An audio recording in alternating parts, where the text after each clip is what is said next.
ไม่สูงขนาดนี้นะครับพี่น้องเขาก็โดยดังในบนนี้ครับเนาะแล้วก็ได้เป็นวัดศรีโคงคามนะครับวัดศรีโคงคามพระอารามหลวงนะหลวงเวียงดังพะเยานะครับตั้งหลังแล้วก็ได้เป็นเส้นตั้งลงนะครับเนาะเอาเข้ามาได้ด้วย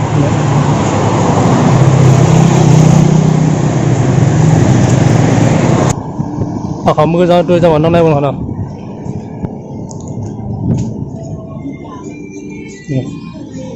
ตั้งไหนก็ได้หมดเลย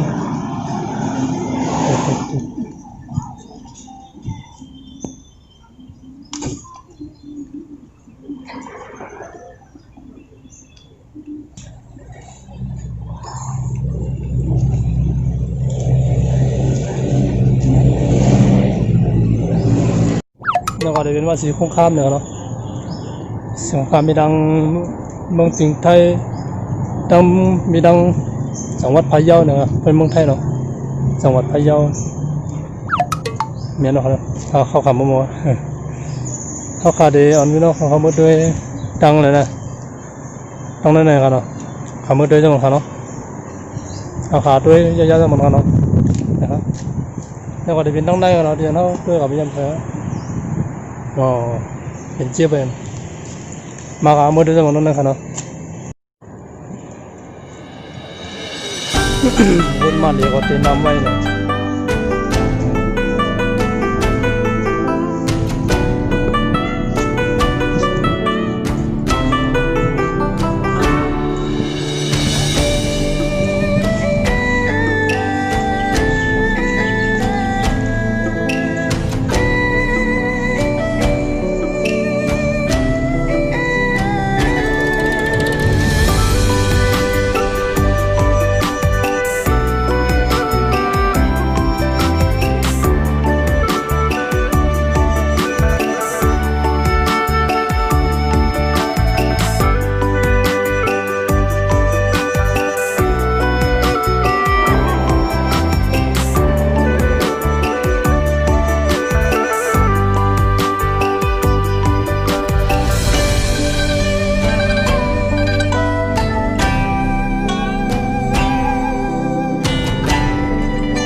เอา